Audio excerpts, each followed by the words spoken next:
Estamos aqui com Mário Celso Correia em mais um episódio do Estúdio 78 para falar sobre segurança pública. Ele, né, que já foi tenente, é tenente da reserva, né, da Polícia Militar, e vai contar um pouco da nossa história, dessa trajetória e como que hoje ele se tornou empresário e também é professor, escritor e um currículo aí muito extenso que daria um episódio só para falar tudo que ele é, né, Mário? Mais ou menos. E aí, quantos anos de história que tem aí? Pois é, Otávio. Primeiramente, obrigado pelo convite. Sempre é bom conversar um pouco sobre as coisas da vida, né? Eu fui policial 30 anos, sou da reserva da Polícia Militar do Estado de São Paulo e sou empresário hoje na área de segurança também, sou professor, escritor de livro, palestrante, conferencista. Então essa é a minha trajetória. Perfeito. Porque é muito gostoso falar com as pessoas e multiplicar conhecimento. Isso é a minha paixão. Então eu estou sempre disposto para multiplicar conhecimento e toda aquela experiência que a gente angariou, colecionou durante o período de caserna, a gente tem condições de falar alguma coisa para vocês aqui, para o seu público, tá? Estou muito grato pelo convite. Eu que agradeço, para nós é um prazer imenso receber você aqui.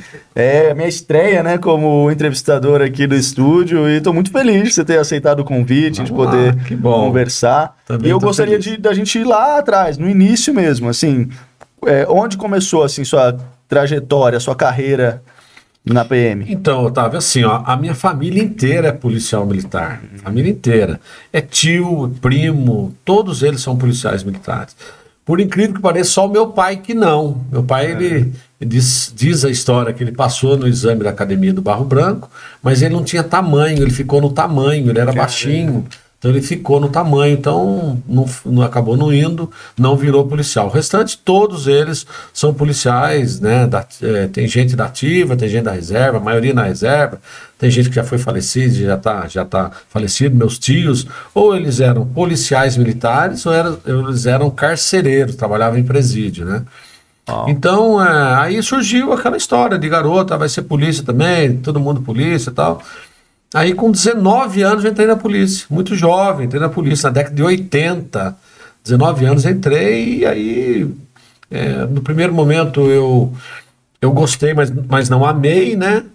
E aí eu logo já fui promovido a cabo, logo já fui promovido a sargento tal, e trabalhando no policiamento urbano tal.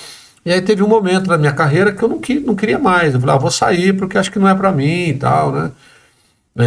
Antes de entrar na polícia eu tinha trabalhado na Volkswagen do Brasil, tinha estudado o Senai, também eu vi que não era para mim ficar dentro de uma fábrica, eu sou mais rua, mais falar com gente, mais a parte de vendas, né?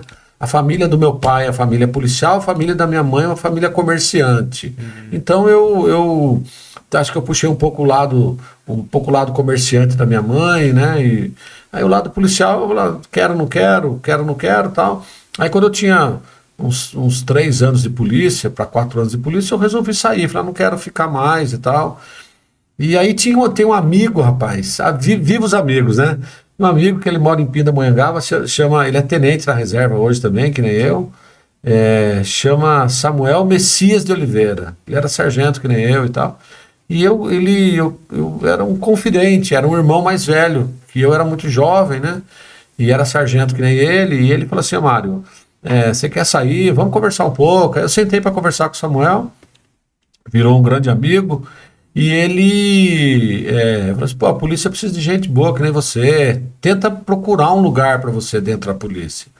Vai para o policiamento ambiental, talvez você se adapte ali, vai para o policiamento rodoviário, a polícia é uma família grande, né? Vai para o bombeiro e tal, e eu não consegui me encaixar nesses lugares, aí acabei ficando no policiamento, e resolvi fazer da minha profissão um sacerdócio. De que nível? Entrando de serviço com o objetivo de servir a comunidade. Essa é a minha meta. Eu vou entrar de serviço, não sei se volto vivo para casa, mas no meu período que eu tiver, eu vou servir a comunidade. Eu vou dar o meu melhor para servir a comunidade, para orientar, para desenvolver uma segurança, uma sensação de segurança para as pessoas. Então aí minha trajetória foi policiamento urbano, 15 anos de policiamento urbano, atendendo ocorrência, ajudando o cidadão, aliviando a angústia, porque às vezes você prende um bandido que acabou de assaltar e você traz um refrigério para aquela família. Pô, o cara foi preso, a polícia prendeu, recuperou todos os produtos, recuperou meu carro, recuperou a minha moto. Então, para mim aquilo era um sacerdócio de poder ajudar as pessoas dentro da minha profissão. Eu fui pegando gosto por aquilo, porque eu não era policial por ser policial apenas, era policial com vontade de ajudar o próximo. É isso. Então, quando essa vontade entrou em mim, eu comecei a perceber que era possível fazer algo a mais. Aí eu fiquei. Aí, a partir daí, dessa conversa com o Samuel, eu fiquei. Então, esse foi o primeiro momento.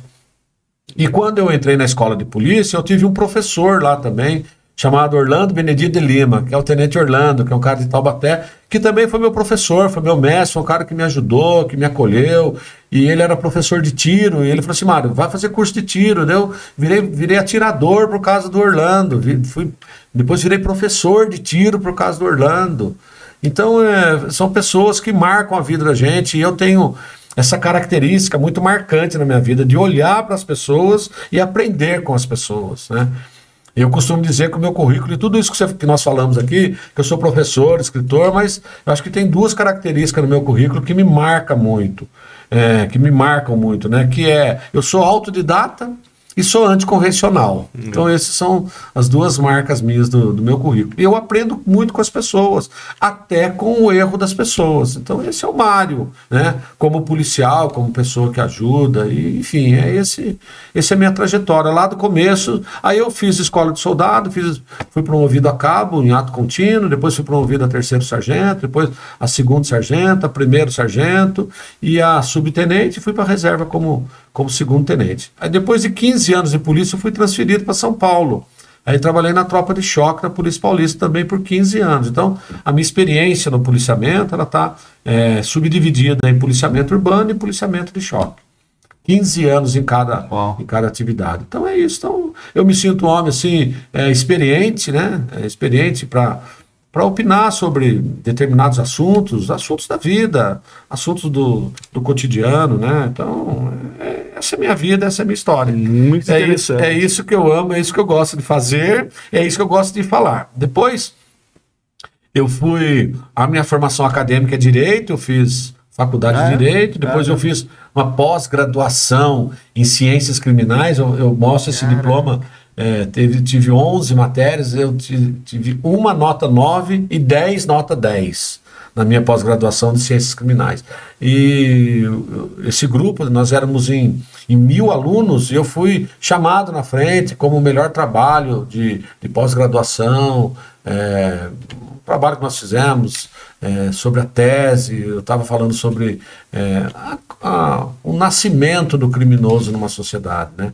Então isso é muito, muito bacana, e eu fui condecorado lá pelo meu professor, não com medalha, não com nada, mas assim um aplauso. Esse aqui foi um aluno que passou pela gente, deixou a marca pelo trabalho que ele fez, um trabalho muito bacana e tal. Então é isso que... Aí eu resolvi também, não sei se está dentro do seu conceito, eu resolvi empreender. Empreender. Aí eu montei uma empresa de zeladoria patrimonial, que eu não chamo nem de zeladoria, eu chamo de proteção patrimonial, que é um pouco mais acalorado do que uma segurança propriamente dito, porque eu tento entender o que o cliente quer, dando a melhor sugestão para ele. Então muito bom, daqui a pouco a gente vai falar mais sobre a Fiel. É isso aí. Mas aí só me explica uma coisa, nesses 3, 4 anos que você começou na polícia, aí você pensou em sair, mas você não chegou a sair. Não saí. Porque você se encontrou lá dentro. Porque eu achei que poderia fazer alguma coisa a mais para as pessoas. E o Estado tem possibilidade de ajudar as pessoas. Se você é servidor público, em qualquer área, e você tem disposição de ajudar as pessoas, pelo amor de Deus, ajude, porque tem condições de ajudar.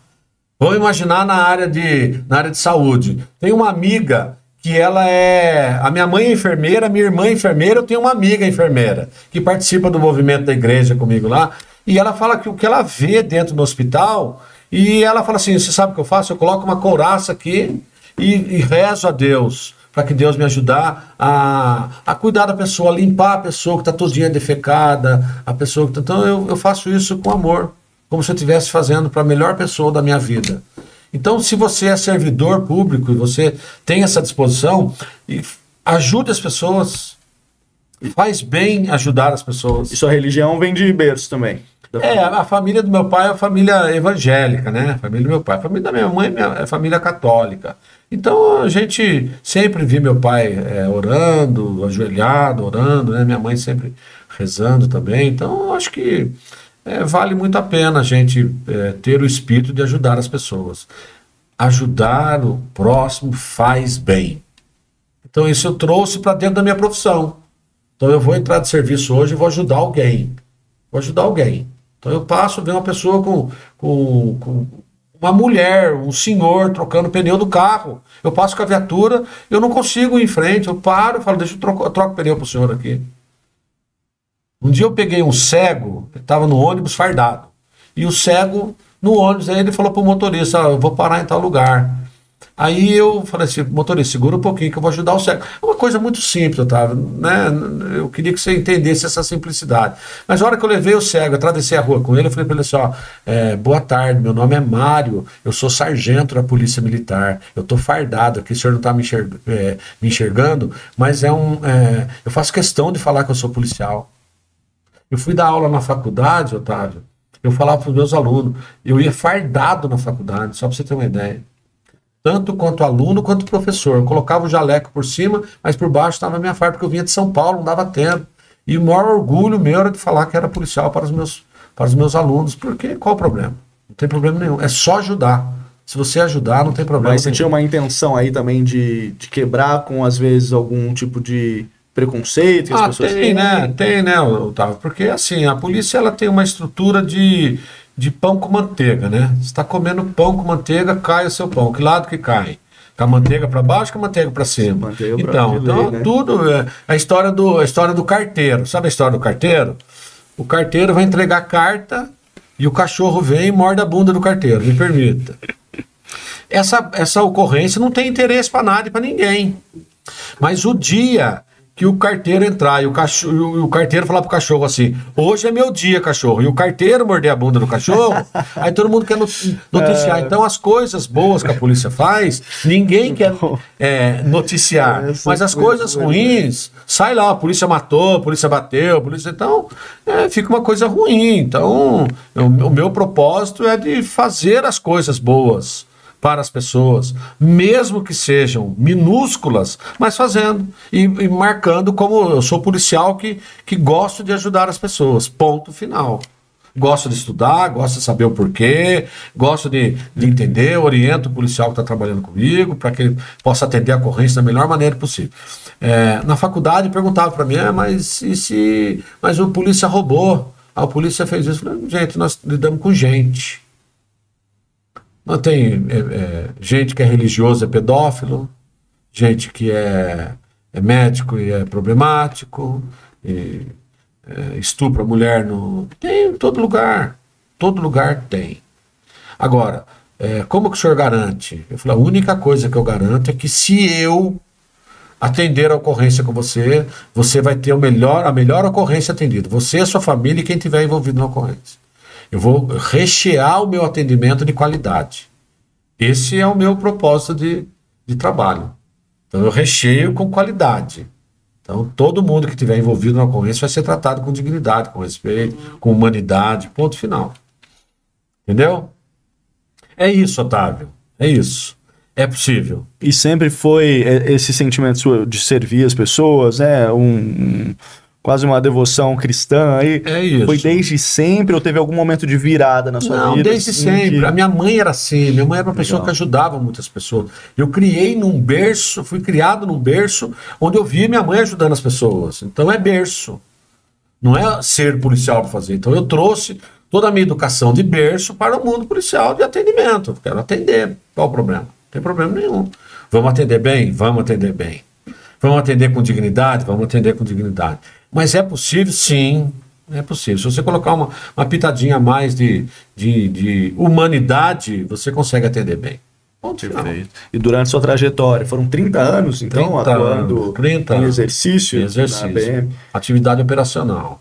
Nunca trabalhei em atividade administrativa. Trabalhei um período na Escola de Formação de Soldado, em Taubaté, o 5º Batalhão. Trabalhei formando lá, então lá eu tinha que fazer expediente mesmo, né? Mas muito pouco. Trabalhei de 89 a 91. Foram 2 anos lá. Depois eu trabalhava no policiamento e dava aula. Trabalhava no policiamento e dava aula. Eu virei um professor assim, mas não fixo num lugar integrado, totalmente integrado. E você já deve ter visto coisa, hein? Ah, Otávio, a gente vê, né, Otávio? A gente vê bastante coisa, né? O homem moderno, o homem pós-moderno é um homem doente, viu, Otávio? É doente, é um homem que precisa E o tratamento dele não é fácil. A sociedade é muito doente, né? Existe briga por tudo, tolerância. O mundo egocêntrico é muito forte, né? Bateu no meu carro, olhou na minha mulher, pisou no meu pé. Então isso pisou no meu pé, gera confusão. Você está vendo meu pé? Pô, irmão, desculpa, que desculpa, cara, você tem que olhar para baixo. Então começa a briga. Então, esse homem pós-moderno, ele é um homem, eu chamo ele de desbussolado e coisificado. Desbussolado é que não tem norte, não sabe. E ele é coisificado, é uma coisa. Quem é aquele cara lá? É a coisa que está ali. Então, se você tem esse espírito, tem jeito. Fica difícil, entendeu? Aí você não consegue trabalhar bem, você não consegue atender bem. Então, a minha mãe não era assim. Minha mãe era ajudadora, ajudava as pessoas. Então, eu venho desse berço. Eu venho de um berço de ajuda. Então, eu não posso passar pelo mundo policial sem ter o espírito de ajudar as pessoas. É isso. Nada mais do que isso. Nesse período, teve algum momento mais marcante, alguma história que te marcou assim, que você poderia compartilhar? Sempre tem história, né, Otávio? Recuperamos um carro um dia, uma pessoa que tinha roubado o carro dela, e aí a polícia cercou, um carro vermelho e tal, certo, prende, recupera o carro. A pessoa veio, ajoelhou no meu pé, pediu, agradeceu, muito obrigado. Então, cara, marca a gente, entendeu? Marca a gente porque ela era o carro que ela tinha, o carro não tinha seguro, veja a angústia. Então ela ajoelha e fala, pelo amor de Deus, muito obrigado, o senhor ter nos ajudado. Então, sabe, é esse tipo de coisa que a gente acaba atendendo, ajudando, né? E, puxa, que bom que o senhor chegou. Parece que a polícia chegou, parece uma agulha furando uma bola de bexiga. Que bom. Você resgata aquela sensação de segurança. Sabe? Então, inúmeras ocorrência de entorpecente. Em Taubaté, uma certa feita, eu passei num bairro periférico lá e tinha uma casa lá que tinha uma suspeita de tráfico de entorpecente. E aí nós passamos e meu motorista é um cara muito audacioso, acho que o cara ali e tal, e não deu outra. Fizemos uma parada de viatura, descida a viatura, esperei, o cara entrou, ele, a mulher dele e uma criança de colo, e entraram num táxi, que tinham chamado táxi. E aí estava enrolado, e eles tinham aquelas bombinhas de São João, sabe, Otávio? Então eles paravam com o táxi, jogavam a bombinha de São João, dava um estralo lá, e aí a pessoa vinha comprar a droga dele, e a droga estava enrolada na toalha da criança, no cobertor da criança. Então ele desenrolava, pegava e vendia a droga ali. Puxa. Era assim.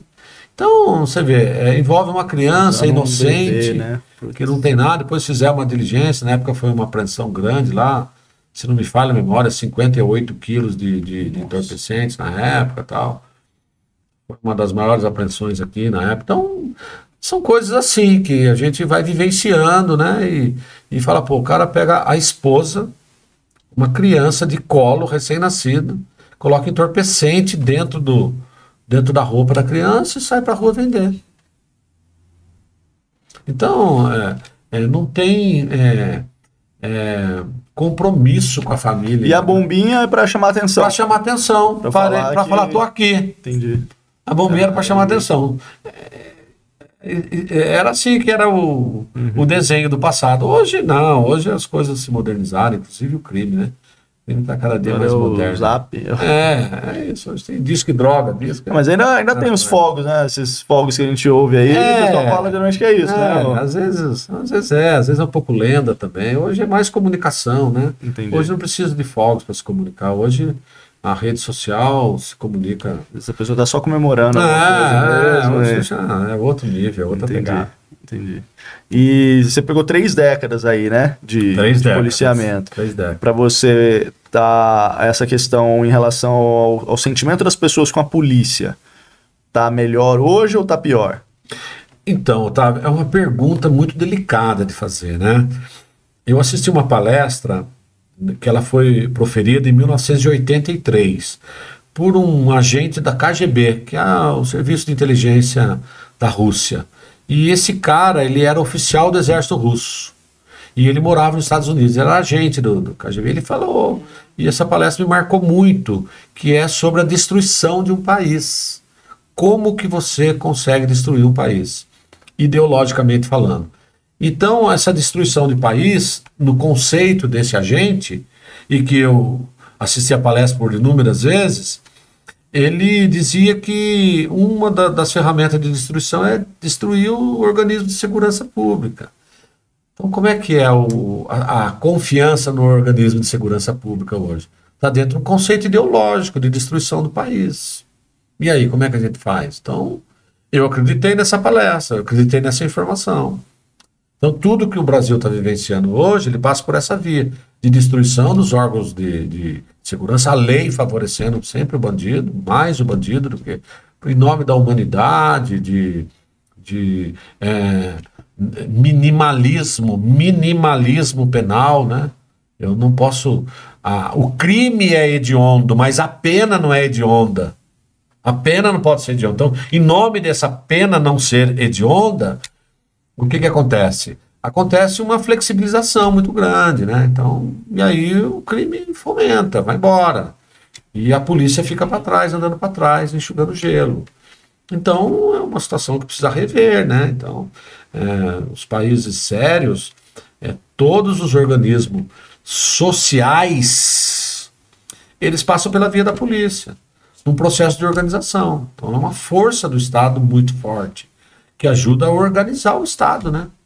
A colocar o Estado no eixo, mas eles não querem. Então, o mundo político não quer. A impressão que dá é que é muito mais bagunçado, é muito mais fácil de governar, porque ninguém controla nada. Então, é um processo ideológico. É ruim de falar, mas é o sentimento que eu tenho. Então, parece que tudo é mentira que o Estado conta pra gente, e tudo parece um jogo de faz de conta. Então, agora, como eu sou um policial do passado, vivenciando hoje algumas coisas da minha vida, no quesito segurança, né, proteção, eu falo que, poxa, onde nós vamos parar com isso? Então tem que ter um ponto de equilíbrio, né? Senão não. Minimalismo penal, minimalismo. A pena não é hedionda, mas o cara esquartejou o outro, não, mas ele tem que ter as benesses da lei. Então, é desigual. Não tem igualdade na ação com o resultado. A ação é uma coisa sangrenta e o resultado é uma coisa leve. Então, a impressão que dá que no processo punitivo ele é frágil, e essa fragilidade fomenta o crime, entendeu? Eu lamento.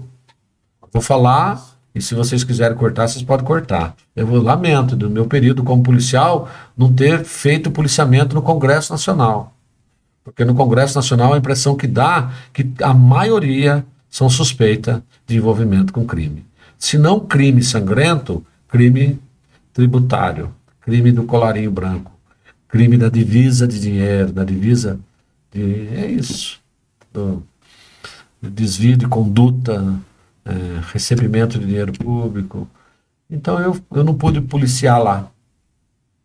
E é a minha dor como policial, é uma pena, porque eu sinto o cheiro, a impressão que dá é que eu sinto o cheiro do cara que não se conecta bem com a sociedade, e ele é um servidor público. Ele faz o que ele quer, ele não faz o que a lei manda. Aí fica ruim, aí fica desigual. Ação e resultado fica desigual. É isso que eu penso. E aqui, ó, só vai cortar se você quiser que corte. Não precisa cortar. Manter, a gente pensamento, é um pensamento, né? Só está se expressando. Isso, é um pensamento. Está citando nomes, né? Ideologicamente falando, é isso. Agora, como é que você destrói um país quando você começa a destruir o organismo de segurança pública? Então, ninguém acredita, então, não confia mais e tal. Então, você tem que provar cada vez mais, né? Que você é bom, que você é honesto, que você vai fazer entrevista com as pessoas para entrar na empresa. Você é honesto? Sou honesto. Será que você é honesto mesmo? Então, honestidade hoje passou a ser luxo. Então, ao passo que deveria ser um expediente de obrigação, e passou a ser requisito de contratação no mundo empresarial. E em relação à segurança pública em São José dos Campos, você atuou quantos anos em São Paulo? 15 anos aqui, 15 anos em São Paulo. 15 anos aqui, 15 anos em São Paulo. Então, São Paulo veio primeiro. Não, aqui primeiro. Aqui primeiro? Então você encerrou a carreira em São Paulo. Entendi. Então, assim, quando eu estava no policiamento aqui, um carro roubou uma loja no centro da cidade. É um carro preto, você saía a caça do carro preto. Hoje a tecnologia está a serviço. Então, hoje o carro preto joga no sistema, todo carro preto que passou por ali, eles vão pegar e você consegue filtrar. Então, é a tecnologia a serviço da proteção do cidadão. Então, São José dos Campos hoje é uma cidade maravilhosa de se viver. Maravilhosa de se viver. Vou te contar uma. Tem uma família, a família conhece, e um jovem da família, membro integrante da família, acabou cometendo um crime como jovem. E foi embora, e foi condenado, cumpriu um período de pena, foi colocado em liberdade e foi embora, saiu fora do estado. Só que nesse fora do estado ele ficou muito tempo. E o crime dele não havia prescrito, não prescreveu o crime, então ficou tempo. Nesse intervalo que ele ficou fora do estado, o pai morreu, a mãe morreu e a irmã morreu. Ele ficou aloprado e, não quero mais, vou voltar para minha terra. Aí perguntaram para mim, você acha que deve voltar? Eu falei, não deve. Por que não deve? Porque ele vai ser preso. Mas por quê? Porque ele está com mandado de prisão. Não deu outra, ele voltou, a câmera pegou e ele foi preso. Então, a tecnologia é serviço da proteção, a tecnologia é serviço da segurança. Então, São José dos Campos tem pouco, eu acho que vale muito mais. Você vai para Nova York, por exemplo, hoje, tem 15 mil câmeras. Nossa. São José dos Campos tem 2.000 câmeras tem aqui. Então, tá faltando ainda. Então, é isso, mas não dá para fazer tudo. Então, ele tem um projeto, as pessoas que governam a cidade são pessoas sérias, a pessoa que governa a segurança de inteligência da nossa cidade é pessoa séria. Eu conheço, é pessoa muito séria. É policial militar como eu. É sério, responsável. Então, a tendência é ganhar uma seriedade. Eu estava conversando com um rapaz que ajuda você a filmar aqui. Ele falou assim, eu conheço a Coronel Nicolucci. Falei, e aí? Ele falou assim, ela exala honestidade. Olha isso. Então, esse é o jogo. Dá para jogar esse jogo. É um jogo de gente grande. Pensou você falar para uma terceira pessoa, uma quarta pessoa que você exala honestidade? Isso é jogo de gente grande. Então, quem governa a cidade, no campo, no meu conceito, hoje, São José dos Campos, exala honestidade. Não vou falar o nome da pessoa aqui, porque não é o caso, mas é um policial militar da reserva e exala honestidade. Simples assim. Agora, um cara que é servidor público e que é honesto e que está governando um expediente de segurança municipal, ele não merece todo o louvor? Isso é um jogo de gente grande, Otávio. Não estou jogando com gente pequena, estou jogando com gente grande, que pensa diferente, que age diferente, que tem conhecimento, que tem partilha diferente. Assim como o nosso Deus faz, né? Parte, toma essa metade para você, eu vou te ajudar. Esse é como se fosse a minha vida para você. Então, São José dos Campos está numa evolução crescente de boa segurança, né? São José dos Campos é uma cidade que a tecnologia está bastante avançada nas questões de segurança. 1 milhão de parabéns para o prefeito, 1 milhão de parabéns para o vice-prefeito, que eu conheço, 1 milhão de parabéns para quem opera as questões de segurança pública da nossa cidade. Polícia Civil, Polícia Militar, Polícia Municipal. Eu vou me permitir falar Polícia Municipal, porque a Guarda Municipal nossa também é um grupo de pessoas extremamente comprometida pelo que a gente vê aí na nossa cidade. Então, a nossa cidade tem tudo para desenvolver a tecnologia a serviço da segurança. Perfeito. Jogar jogo de gente grande. Isso. E tem algum desafio que você vê, né? Porque eu concordo, né? Eu estou em São José dos Campos há muito tempo, uma pessoa que já morou no Rio de Janeiro, que já morou, né, em lugares que a segurança era precária. Mas a gente ainda vê desafio, vê notícias, né? Como qualquer outro lugar, né? Sim. E é aquilo que você falou também, existe um jogo ali, né? De pessoas aproveitar manchetes para fazer notícia, a gente sabe disso, né? Mas você, como especialista no setor, quais são os desafios que você vê hoje que São José enfrenta? O desafio está na legislação. Lei fraca, cidade fraca, estado fraco, país fraco. Esse é o jogo. A lei tem que ser dura lex sed lex. A lei é dura, mas é lei. Então, o formato hoje é o endurecimento da lei. Porque senão o bandido fala, eu posso tudo. E ninguém me segura, eu posso tudo, porque eu vou pra cadeia e amanhã eu tô livre. Então esse sentimento de impunidade é muito grande. Então agora, os policiais têm vontade, têm conhecimento, mas esbarra na lei. A lei não pode. A lei do politicamente correto. Por isso que criaram um expediente de lei politicamente correto. Então a legislação precisa ser forte. A legislação precisa ser forte. Você não viu o que o presidente da Argentina falou? O artista, ele recebe dinheiro público, então para mim ele é funcionário público, então não dá mais. Um artista renomado ganhando, não dá. É lazer, não dá, gente. Então joga isso pro mundo criminal. É a legislação fraca. Legislação fraca é bairro fraco, cidade fraca, estado fraco e união fraca. Não tem jeito. Agora, quando você endurece a lei, o cara fala, pô, eu estive nos Estados Unidos olhando as coisas lá. Você vai num posto de gasolina, você mesmo põe a gasolina e larga o dinheiro ali. E eu cheguei a ver lugares lá de comércio com pacote de dinheiro. Agora, por que eles deixam o pacote de dinheiro, inclusive às vistas de quem está chegando ali? Porque eu vi. Porque se o cara roubar, a polícia tem certeza que vai chegar nele e vai prender. Aqui não, cara. Aqui rouba, não tem certeza que vai. Pode até pegar o cara, mas que ele não vai ficar preso, vai ficar preso. Então, essa legislação fraca não tem jeito. Pai fraco, filho fraco. Patrão fraco, empresa fraca. Lei fraca, segurança pública fraca. Esse é o jogo de gente grande. Então, qual que é o desafio? É uma legislação diferenciada. Agora, a impressão que dá, me permita, que o cara que faz a lei, ele faz uma lei pensando nele. Quando ele faz pensando nele, ele não consegue pensar só nele. Aí o cara que é criminoso pega carona no que ele tá.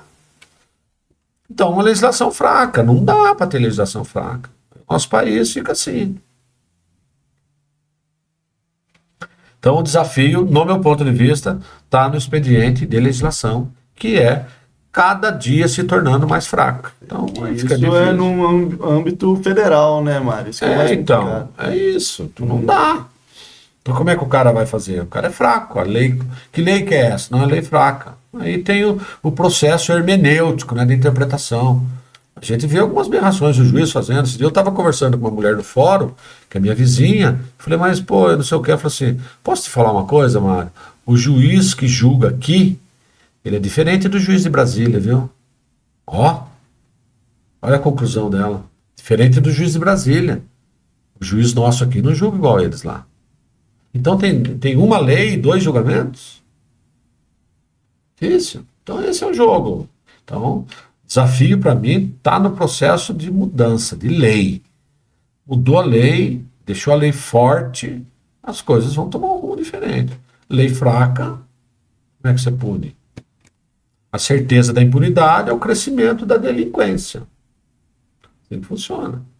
E você acredita que as instituições privadas podem ajudar de alguma forma? Pode, né, Otávio? Porque assim, por que surge a escola particular? Porque a escola pública não deu certo. Tem alguma coisa no meio do caminho. Por que que existe o hospital particular? O hospital público balança, falta recurso. Por que que existe a segurança particular? Para ajudar a segurança pública que está... Deixa eu pôr um guarda aqui, deixa eu pôr um sistema de segurança aqui, deixa eu colocar uma cerca concertina, deixa eu colocar uma cerca pulsativa, deixa eu colocar alarme, para tentar bloquear um pouco as questões de segurança do meu empreendimento. Porque o cara entra, leva a fiação, no dia seguinte você não consegue trabalhar. Porque o cara levou a fiação. Então é isso. Então, quando o Estado não consegue abastecer de maneira positiva a comunidade, eles optam... Quem tem mais recurso opta por pagar uma segurança particular. E como você fez essa transição de funcionário público para eu sou empreendedorismo. Empreendedorismo. Eu acho que eu poderia empreender, né? Então, gosto de ajudar. Então, a empresa tem 150 funcionários. Então, são 150 famílias que a gente contribui mensalmente ali, paga imposto, pago caríssimo de imposto, pago imposto muito caro. Então, são pessoas que vivem ali do salário que recebe mensalmente ali. Então, o espírito empreendedor também acabou me cercando e fazendo bem para mim, né? É isso. Mas você nasce com essa ideia também de contribuir para a segurança pública? Você viu ali sempre, uma né? espécie de oportunidade? Então, como que eu faço isso? Pegando todo o conhecimento que eu tenho na segurança pública e empresto para a segurança privada. Faz dessa forma, faz desse jeito. Olha aqui, sobe esse muro aqui, coloca uma cerca ali, coloca uma iluminação, coloca um guarda lá. Então eu faço esse processo de orientação para as pessoas. Ponto final. E aí a coisa... A Fiel tem 20 anos. 27 anos. 27 anos. Então, quando você começou a Fiel, você ainda era... eu fazia um dia na polícia, outro dia tocava a empresa. Então, trabalhava um dia sim, um dia não. Então, cumulativamente, eu estou na área de segurança hoje há 57 anos. Cumulativamente, porque teve um período que eu trabalhei nos dois, né? Fazia um expediente nos dois. Mas aí nessa parte dia de outro, era mais administrativa, né? Você chegou a atuar também como... Qual parte administrativa? Não entendi. Da Fiel. Não, sempre... Ou você chegou a atuar como segurança? Não, assim? isso não. Eu sempre mais bastidores, orientando, né? Implementando, né? Sempre fazendo dessa forma. E hoje eu sei que a Fiel é zeladoria, né? Se quer falar mais, as áreas de atuação da Fiel... A gente atua como controle de acesso em condomínio, em empresas, em hospitais, controla o acesso das pessoas. O guarda ele precisa ter 3 momentos, né? Ele precisa saber controlar 3 coisas. É isso que eu prego para os meus colaboradores lá. Ele controla veículos, entrou veículos, saiu veículo, ele controla. Sabe quem entrou, sabe quem saiu. Material, entrou material, sabe que material que entrou, saiu material, sabe que saiu. E entrou pessoas, sabe quem entrou e sabe quem saiu. Por exemplo, eu cheguei no seu condomínio aqui para entrar, a menina falou, pode subir. Então é assim. Então você já começa a ver uma fragilidade, né? Então é frágil, porque não, tem que anotar, tem que fazer contato, não tem ninguém na sala. Eu subi, não tinha ninguém, fiquei aqui. Então isso fragiliza a segurança. Eu sou o cara do bem, e se eu não sou do bem? Com certeza. Então não pode. Então o controle de acesso ele tem que ter uma barreira. Uma barreira de controle. Senão, para que tem o menino lá? Então, sobe todo mundo. É só vir com o endereço, a sala, apertar o coisa e subir. Não precisa ter gente ali. Eu tenho gente para controlar, então... E sempre porteiro ou tem outras... Sempre porteiro. Sempre porteiro. Não, vigilante não. Vigilante armado, essas coisas não. Sempre porteiro controla. Caramba. Porteiro controla pessoas, veículos e materiais. Então tem gente lá que tem que controlar pessoas, veículos e materiais. Entrou veículo, saiu veículo. Entrou e saiu, controla. Material entrou, saiu, controla. E eu saio daqui agora com um pacote. Saio com uma caixa aqui. A menina tem que me barrar lá embaixo. Assim, que caixa que é essa aí? O senhor não entrou com caixa? Não, peraí, que sala que o senhor estava? Menos 78, liga lá. Fala, estou no 78 lá. Então o cara sai com uma sala, não, é o seguinte, aí ele pegou uma câmera aqui, que levou para arrumar, ele conserta a câmera e tal. Tem que ter controle. Todos os seus funcionários são treinados. Tem que ser treinado para isso. Você for na minha empresa, hoje você vai ver uma sala de aula lá, que eu Não abro mão da sala de aula porque a diferença minha das outras empresas não é o preço, é o atendimento. É a qualidade no atendimento. Esse é o desafio. Esse é o jogo de gente grande também. Vou falar sempre em jogo de gente grande. É isso, Otávio. Entendeu? Excelente. É isso. Essa é a minha vida, essa é a minha história. Muito. Trabalhando com segurança, trabalhando com proteção, trabalhando com treinamento, trabalhando com orientação. O treinamento você presta para outras empresas. Presto né? para outras empresas. Quem precisar de treinamento, pode contar comigo que eu vou lá, eu formo, capacito, oriento, falo por quê. Mas se acontecer isso, conta as histórias, estudo de caso, para ensinar o guarda a neutralizar as ações criminais dentro do condomínio, dentro do hospital, dentro de uma fábrica. É assim que a gente trabalha. Tem uma frase sua que muita gente já decorou, que é 90% dos roubos são feitos pela porta da frente. Na porta da frente. O ladrão, ele passa por morador. Ele põe a mão no portão do condomínio e o guarda abre para ele. Então o guarda tem que estar treinado a não abrir. Se o guarda estiver treinado a não abrir, o ladrão não vai entrar. Então você tem que bater isso na tecla o tempo todo, né? Então 90% acontece pela porta da frente mesmo. Se passando por morador. O maior disfarce do bandido é passar por morador. E aí o porteiro tem que saber disso. Então tem que ouvir isso o tempo todo. Aqui, eu repito, eu cheguei, entrei. Quando você vai, tá lá, aperta o 7º andar e vai embora. Apertei o 7º andar e vai embora. Tem controle, então precisa ter controle, né? Então, É um perigo a mais. então, porque uma hora acontece. E aí? A hora que acontece, fica todo mundo com cara de ué. O cara entrou, Mas como que ele entrou? Mas ninguém notou, fica todo mundo com cara de procurando o responsável. Quem que pisou na bola? Quem que vai pagar essa conta? É que nem idoso. Idoso chega na família, tá idoso. E aí o discurso é: quem que vai cuidar? Essa é a primeira pergunta. Segunda pergunta, qual é? Quem que vai pagar a conta? É assim que funciona.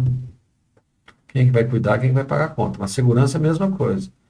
Quem que autorizou o cara a entrar? O cara furtou, mas por que você não marcou? Qual o nome do cara? Não sei, mas por que você não marcou? Aí começa.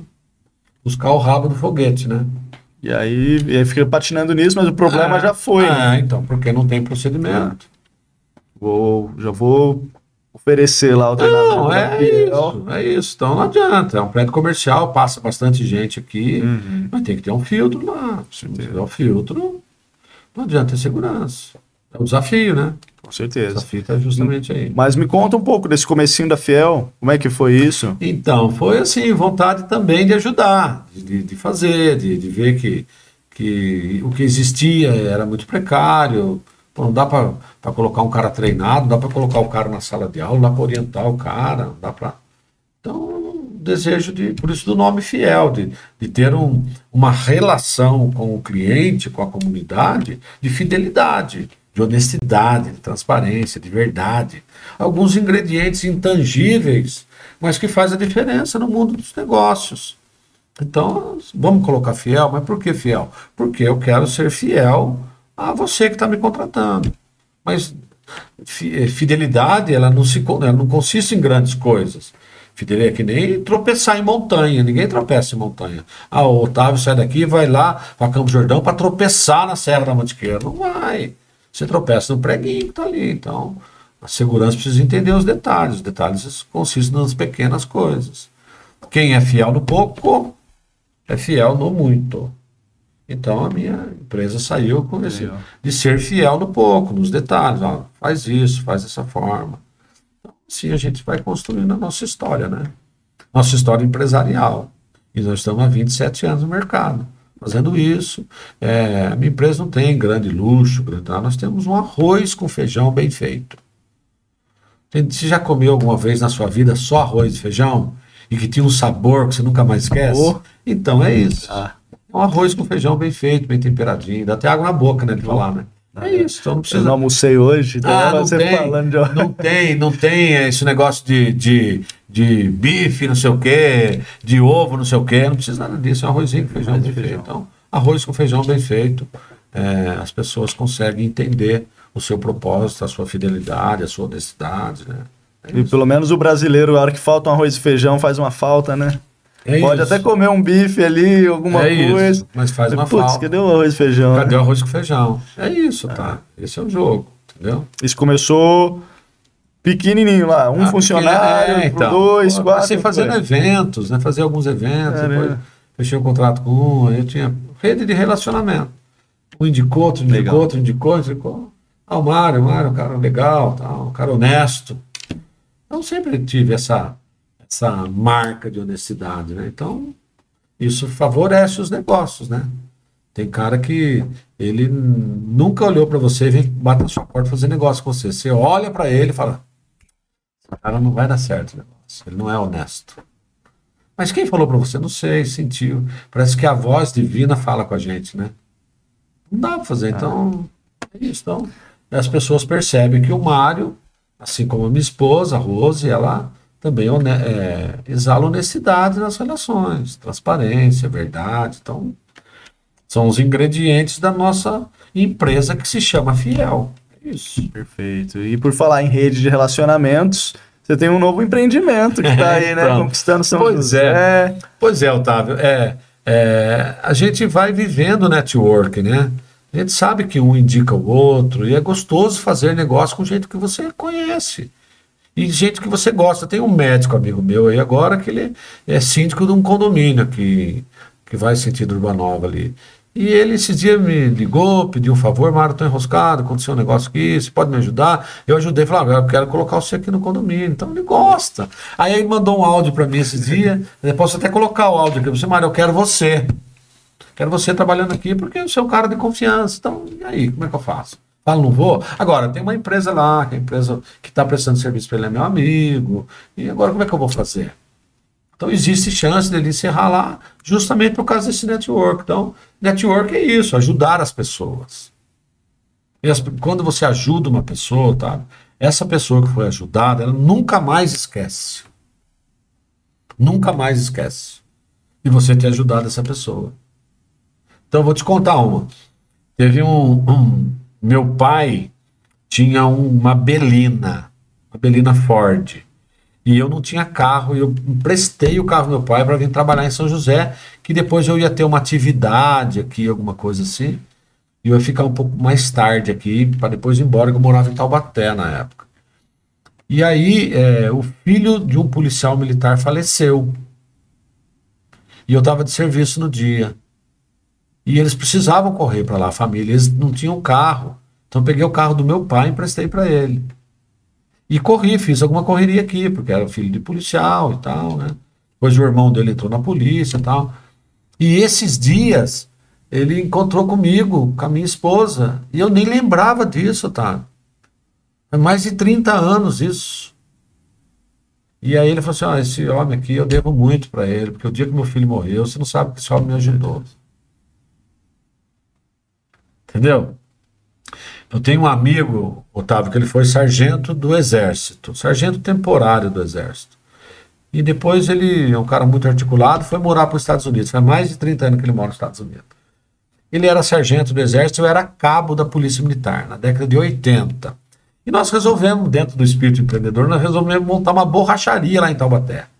Só que não deu certo, porque a borracharia não tinha estacionamento, era uma avenida, passava muito carro, mas não tinha como o carro parar. Mas a gente era muito jovem, a gente não percebia isso, que o local do carro parar para consertar o pneu furado, que interessante, a gente não tinha esse local. Tinha o espaço, mas não tinha o local. Era uma loucura. Aí não deu certo a borracharia.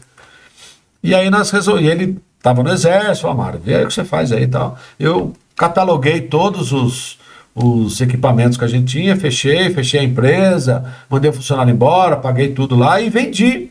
Tinha compressor, tinha as coisas lá. Coisa de borracharia. E vendi. E aí cataloguei tudo lá e passei a metade para ele. Vendi, peguei o dinheiro e fui levar o dinheiro para ele, né? E também não sabia mais disso. Eu tinha esquecido que o tempo passou. Aí eu estava no Suns Clube com a minha esposa fazendo uma compra. Ele estava lá, escutei a voz. Falei: pô, conheço essa voz, cara. Será que é meu amigo? Eu olhei, puta, era ele. Ele tá diferente, careca. Falei: pô, eu conheci você pela voz. Pô, abraçou minha esposa, me abraçou e tal. Ele falou assim para minha esposa assim: você está casado com um homem muito honesto. A minha esposa começou a chorar. Falei: mas me conta. Ele falou assim: ele contou essa história da borracharia. borracharia, assim e tal. E ele foi lá, vendeu o que tinha e me deu metade, certinho. Então, porque isso é berço. Agora, ele também contou uma história que eu também não lembrava mais. Eu tinha calça, ele era muito pobre, e a minha mãe eu já usava calça, ela comprava algumas coisas a mais para mim, e ele falou assim, eu tenho uma calça jeans aqui que o Mário não usa mais, então deu a calça jeans para ele. E eu tinha uma bicicleta, minha mãe ia comprar outra bicicleta para mim, alguma coisa desse tipo, eu não lembro. E deu a bicicleta para ele também, então minha mãe deu uma calça comprida para ele e deu uma bicicleta para ele. E ele morava num bairro distante, periférico, de classe média, classe social baixa, e ele nunca mais esqueceu disso. Então você vê, ele tem 60 anos hoje e fala que ele ganhou uma bicicleta da Dona Odete, que é minha mãe, e uma calça comprida usada que o Marinho usava, que era eu. Então você vê, são coisas que a gente faz para as pessoas não esquecem. Então, no meu mundo empresarial, fazendo isso, eu me sinto muito bem. No meu mundo do Estado, fazendo isso, eu me sinto muito bem. Ajudar o próximo. E aí eu vou para o network. Com qual objetivo de ir para o network? Ajudar as pessoas a fazer network, ajudar as pessoas a gostar de você, Otávio. Porque no nosso grupo, se tiver gente que gosta de você, vai indicar você para negócio. Vai fechar negócio com você, porque gosta de você. Então eu preciso ensinar isso às pessoas, compartilhar isso com as pessoas. Façam as pessoas gostarem de você. Ajude as pessoas. Partilhe. Doe. Nós tivemos um membro do grupo que teve AVC esse final de semana. Eu fui lá na casa dele, vou levar um presente para ele. É o meu gesto respeitador de acolher um integrante do grupo. Eu não fui para me aparecer. Não é. Eu só gravei para mostrar que ele está bem, mas não era para falar de mim ali, era para falar dele. Então, quando a gente tem esse espírito, as coisas convergem para ajudar a gente também, entendeu? Quando você doa, você recebe. É divino isso. Dá para você ver como você vai. Eu sempre falo no grupo, então eu me sinto um cara experiente, hoje um pouco mais experiente do que todo mundo do grupo, em nível de network, então montei um grupo chamado Amigos que Valem Ouro.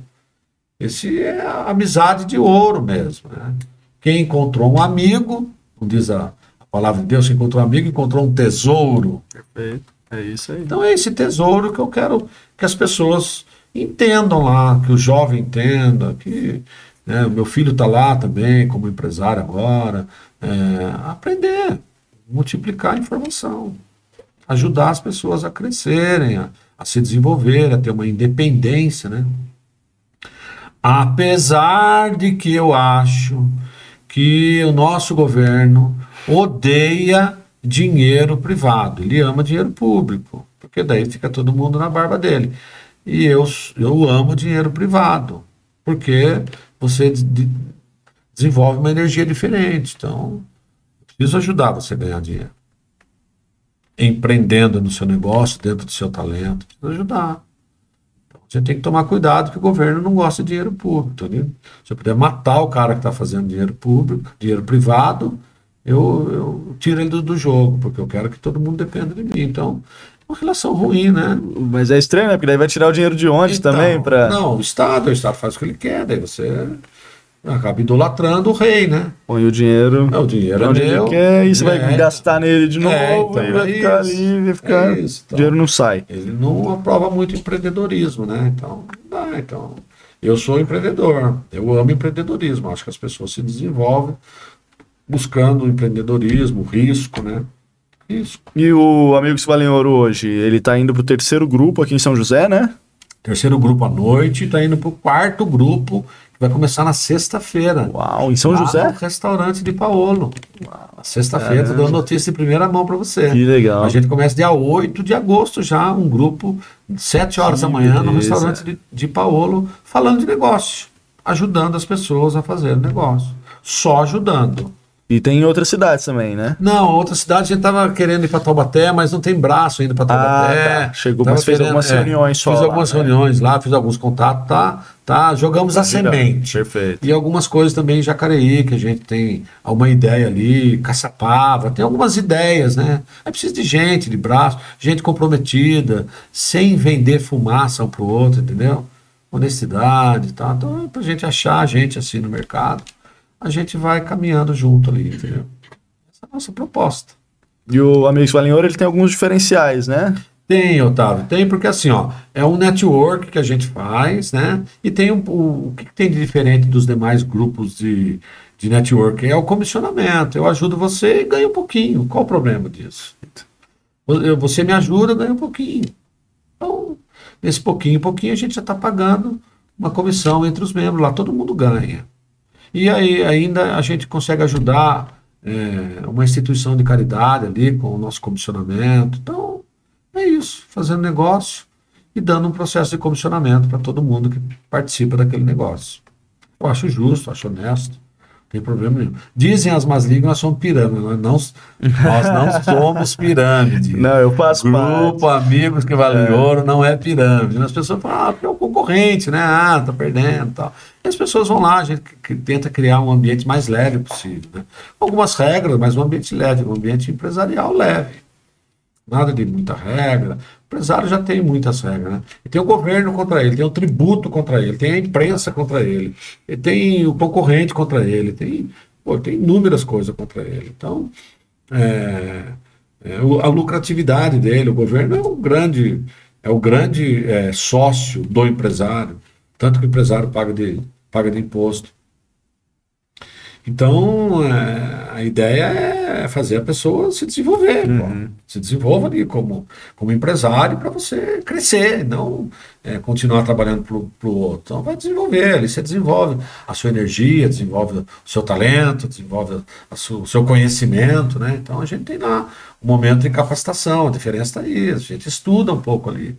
Cada semana vai um empresário lá e fala assim, ó, eu faço isso, apresenta a empresa dele, mostra pra gente como é que é, e tem lá um coordenador de capacitação que semanalmente leva uma bicadinha de conhecimento. Gente, ó, faz disso daqui pra você ver como é que é. Cada um emprestando o seu talento, emprestando o seu conhecimento pro grupo. É isso. Perfeito. Eu faço parte do grupo também, né? E assim, uma das coisas mais legais que eu acho ali, primeiro que me chamou a atenção é a questão de ser mensal, né? Eu acho que isso já diminui bastante a questão do risco para o empresário, né? Sim. Porque outros que eu conheci ali, você pagava 5 mil para entrar já de cara e sem saber se aquilo ia te gerar retorno ou não. Então, nisso, assim, já gera uma barreira muito grande para alguns empresários, né? E lá não. E ainda me trouxe bastante resultado, muito mais do que essas mensalidades estão trazendo. E eu acho muito interessante também a sua preocupação em ensinar para as pessoas a fazerem network. É isso. Porque tem muita gente que chega, e eu imagino que em outros lugares também, putz, não era bem o que eu pensava, como é que eu faço agora, o que eu vou fazer? O que eu mais ouço, pessoas que evoluíram e cresceram lá, isso que é legal, né? Isso que é legal. Eu nunca tive tanta essa dificuldade, mas mesmo assim, me ajudou a ter mais postura, a trazer mais seriedade nisso, a tornar mais sistêmico. É isso. Porque assim, eu sou extrovertido, não tenho vergonha, converso numa boa, mas muita gente lá chegou totalmente travada, né? Totalmente travada. Não sabia falar um pitch, não sabia conversar. Você tem que ensinar as pessoas, ensina a fazer o pitch de venda, ensina a pessoa a se comunicar, fala para as pessoas que tem que ter material, vai para uma rodada de negócio como nós fomos semana passada, a pessoa não sabe fazer um pitch de venda, não leva material, então como é que vende? Então a venda é quem não está vendendo. Qual que é o lema mesmo? Você lembra? Está perdendo, está enfraquecendo, está diminuindo. Quem não está vendendo está morrendo, tá? Morrendo, é verdade. Quem está vendendo está morrendo. Então o mundo empresarial requer venda. Então você precisa ensinar a pessoa a vender. Perfeito. Você tem um produto bom, a sua empresa é boa, você é um cara honesto, então o mercado te aceita, você está legalizado, então, é a hora. Vamos para cima. Vamos vender. Quem não está vendendo está morrendo dia após dia. Então vamos vender. Monitora o seu concorrente, vê o que o seu concorrente faz. Esse é o jogo. A polícia de Nova York, ela transformou em polícia verdadeiramente em 1994. Olha isso. 31 anos atrás. É isso. Ela transformou. Qual foi a pedra de toque da transformação da polícia lá? 1994. 94. Transformar a polícia em negócio. Caramba. Transformou a polícia em negócio. Eu já li alguma coisa sobre isso. Quando transformou em negócio, opa, aí virou um expediente empresarial. Aí você tem que falar, inclusive, de lucratividade. Qual que é o lucro que vai gerar nessa história aí? Então, a pegada é justamente essa. O que significa isso, transformar a polícia em negócio? Significa quatro momentos. O serviço deles? 4 momentos. Total satisfação do cliente. Eu vou atender o meu cliente. Quem que é meu cliente? O cidadão de bem. O cidadão do mal é meu cliente? É, porque eu vou prender ele vai para a cadeia. Então, total satisfação do cliente. Segundo, eliminação das despesas e dos desperdícios. Elimina. Então, tem que. Despesa. O que é despesa no mundo policial? Viaturas, tem que cuidar da viatura, combustível, uniforme, tecnologia, armamento. Olha só, todo mundo cuidando. Olha isso. Então, se eu estou eliminando as despesas e o desperdício. Depois, terceira variável, da polícia de Nova York. Eliminação do concorrente. Eliminação do concorrente é dar tiro no concorrente? Não. É fazer diferente do que o concorrente faz. Faz diferente para você ver como você vai ser chamado. E a terceira... Quem seria a concorrência da polícia nesse sentido? Outros privadas? Não. O traficante é um concorrente. Ao invés de chamar ele, é a polícia. Então eu vou ter que fazer diferente, meu amigo. Sinto muito. Porque tem isso, né? Em muitos lugares, quem faz a segurança é o... Briga de marido e mulher, não se mete a colher? Então, a polícia lá se mete, a polícia entra. Então, quem que é o concorrente da polícia nesse caso? É o marido, tá batendo na mulher ou vice-versa. Entendi. Então, é essas concorrências que não pode bater na porta da polícia. A polícia tem que entrar e dar solução. Então, total satisfação do cliente, eliminação das despesas de desperdício, eliminação do concorrente e lucratividade. Tem que dar, a empresa, a polícia tem que dar lucro, pô. Então, qual que é a lucratividade do São José dos Campos é uma cidade segura. Sabe qual o estímulo que vai gerar no empresário? Eu vou montar minha empresa lá. Perfeito. Gerou lucro para todo mundo. Gerou emprego. Não teve um japonês aqui, um chinês, um coreano? Montou uma loja aqui? Chupa-chupa. O chinês, é o busca-busca, chupa-chupa. Busca-busca aqui. Busca-busca. Ele não montou aqui? Ele está atrás de gente para trabalhar. Então, rentabilidade, lucratividade, empregabilidade, porque é uma cidade segura. Por que ele não montou no vizinho aqui? Por que não foi mais para frente? Por que ele escolheu São José dos Campos? Porque alguma coisa tem de diferente aqui. É essa lucratividade que eu estou dizendo para você. Uma lucratividade empresarial, palpável, feito com gestão, com inteligência, com comprometimento. Então é isso que a polícia, quando ela proporciona essa segurança, ela traz investimento. Todo mundo quer investir aqui. E aí, como é que fica? Aí o município cresce. Esse é o jogo. Esse é o jogo de gente grande. Indo um pouquinho mais a fundo aí nesse assunto, o próprio prefeito lá de Sorocaba, né? Com as propagandas dele, vem morar em Sorocaba e tudo, a cidade está explodindo. Tem um jovem aqui, um jovem prefeito de Caçapava. Ele está fazendo um movimento na rede social. Então ele é um cara jovem que está fazendo pensamento diferenciado. Por quê? Porque a cidade precisa. Porque olha só Caçapava como é que ficou. Fica com aquela estigma errada, que é quintal de São José ou quintal de Taubaté. Não, Caçapava é uma cidade pujante. Tem grandes empresas ali, grandes pessoas lá. É isso que precisa desenvolver esse sentimento de pertencimento na cidade. Isso cresce o negócio, cresce a rentabilidade, cresce a lucratividade, a empregabilidade. É isso. Então a polícia fez isso, exatamente isso. Fez esse movimento. Esse movimento falou assim, opa. E aqui em São José, você acredita que seria possível aplicar esse modelo? Com certeza. Já existe esse modelo? Já está sendo aplicado? Quero crer que sim, né? Modelo empresarial de segurança pública. Então, quem não dá lucro não tem direito de dar prejuízo. Então, quem está dando prejuízo para a cidade? Quem está pichando, quem está... Eu fui no Lions Club lá em Santa Isabel, na fachada do lar tem uma placa falando assim, pichador. Toda vez que você picha, a gente vai limpar. Mas você traz um prejuízo pra gente, que é um dinheiro que a gente pode estar ajudando as pessoas. Não sei se o pichador tem consciência de ler um negócio aqui e falar, por causa disso aqui, eu não sei se tem. Então, às vezes, você precisa ter uma regra de pegar o cara e punir o cara, pro cara dizer, opa, alto lá. É um processo educacional também, processo de punição. Né? Tem gente que fala que não, mas eu acredito sim. A punição ela serve para você educar. Perfeito. Você já colocou seu filho de castigo? Nunca? Já coloquei você de castigo? Olha a situação do menino. Não. Que é isso, rapaz? Você tá fazendo? Verdade, eu tenho que... Já colocou de castigo? Já tirou? Com certeza. Então, é isso. Agora, você fez. Própria Bíblia, né? Você deixa de amar? Não, você está Nunca, fazendo por quê? jamais. Para você educar. Justamente porque ama, né? Então, a punição... Às vezes eu vejo o filho dos outros fazendo bagunça e tudo, eu dou risada pra caramba. Mas meu filho, rapaz, a hora que eu vejo ele pisando fora da linha, Então, é o isso. bicho pega. É isso. Por quê? Porque a ideia é justamente essa, fazer que a pessoa sinta-se educada. Por isso que a Bíblia fala, dá uma varadinha.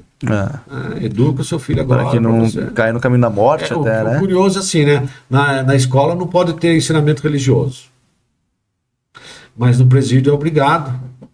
A lei de execução penal é obrigado você ter. Sério? Então eu tenho que deixar o cara ir preso para dar ensinamento religioso. Sério mesmo? Pô. A lei de execução penal, então o cara tem que ir lá. Lá tem que ter ensinamento, tem momento para ensinamento religioso. Você sabe que resolve, né? Então, complicado, né? Então, Coisa não pode fazer aqui. sem sentido. Aqui não pode, mas lá tem que fazer. Depois está atrás das grades. Depois espera o cara perder anos ali da vida dele, né? Sim, por isso que tá de ponta cabeça, né? Muito complicado. Tem uma música de um poeta aí, que eu não curto muito ele, mas eu curto a letra do poeta, que ele fala que o mundo está aos avessos, está de ponta cabeça, e ninguém me falou. Não, Nando Reis que ele canta isso? É verdade, Nando Reis. Ele não canta isso? Eu sei como você está falando. É se isso. Você está fazendo. É isso, exatamente. Pede pro editor colocar a música. Exatamente isso. Na edição a gente coloca. Editor. Quer ver? O mundo está ao contrário e ninguém reparou. O mundo está ao contrário e ninguém reparou. Exatamente isso. Você está fazendo. Canta com a Cássia Eller. Cássia Eller, então. O mundo está ao contrário e ninguém reparou. Olha o que o poeta diz. Profundidade, né? Está ao contrário e ninguém reparou. É isso. São Francisco de Assis dizia assim, né? Ele dizia assim, que o amor não é amado, né? Ó. O amor não é amado. Sua profundidade. Esse exercício é forte. Negócio muito aquela oração do... Então. Onde houver luz... Como que é? Onde houver trevas, que eu leve a luz. Que onde houver... Então, ele fala, gente, o amor não é amado. Então a gente precisa aprender a amar. Simples assim. No trabalho. Sabe o que eu acho interessante? Que, se eu não me engano, nessa oração ele fala, e onde houver medo, que eu leve o amor. Leve o amor, então é isso. Olha aqui. É isso. Que interessante como o amor contrapondo ao medo. Esse é o jogo de gente grande. Então a gente precisa aprender, né? Porque o mundo tá... Essa parte aí também é interessante do Nando Reis. Como é que é mesmo? Canta aí, você que é. Qual? Do mundo está ao contrário? O mundo está ao contrário e ninguém reparou. É isso, tá. O mundo está ao contrário e ninguém reparou. E pra gente finalizar aqui, que você... Vamos... Né, eu sei que você falou que a lei é o maior problema, né? Mas que esse é o maior desafio aí que a gente tem para enfrentar, né? Ter uma lei mais firme ali, que realmente funcione. Mas, em termos de segurança pública, assim, o que você mudaria além da lei, assim? Teria alguma coisa, alguma... Você acha que mais tecnologia resolve? Tecnologia, treinamento, né? São ingredientes das forças de segurança, né? Porque se quiser pegar, pega. Se quiser monitorar onde o cara está com o celular, consegue monitorar. Se quiser achar, tem tecnologia hoje para você... Aqui agora. Tecnologia tira uma radiografia do meu pulmão, do seu pulmão aqui agora. Então, se quiser, pega. Agora, por que não pega? Qual que é o interesse político de não pegar? Não é isso. Então a gente Perfeito. precisa entender. Parece que não combina um ministro da Justiça em um carro com 3 pessoas no interior de uma favela conversar com uma pessoa. Acho que não combina isso. Eu converso com a comunidade. Eu sei, mas tem coisa que não combina. Perfeito. Não tem um comercial da Honda Bis? Honda Bis, contudo, ela combina. Só não combina com posto de gasolina. Lembra disso? Então, Não, essa aí eu não lembro, não. Honda Bis, que era econômico, combina com tudo. Só não combina com posto de gasolina. Então, tem hora que a Honda Bis não combina com posto de gasolina. Né? Então, a gente precisa pensar de maneira diferente. Né? De maneira de educação, né? As pessoas precisam ter educação. Então, qual que é o desafio da empresa hoje? A empresa é a grande dor hoje social, porque eu recebo da minha empresa, talvez os empresários não, talvez eu seja o único, né? Recebo a pessoa mal formada, familiarmente falando, mal educada, familiarmente falando. Então ele vem mal educado da família, ele vem mal formado da escola, aí vem trabalhar comigo. Eu faço o quê? Aí eu tenho que me ensinar? Mal educado e mal formado. E aí, como é que a gente faz? A dor. Então, se tiver uma base boa, né? O judeu, ele quer entender o porquê, ele quer entender a essência da coisa.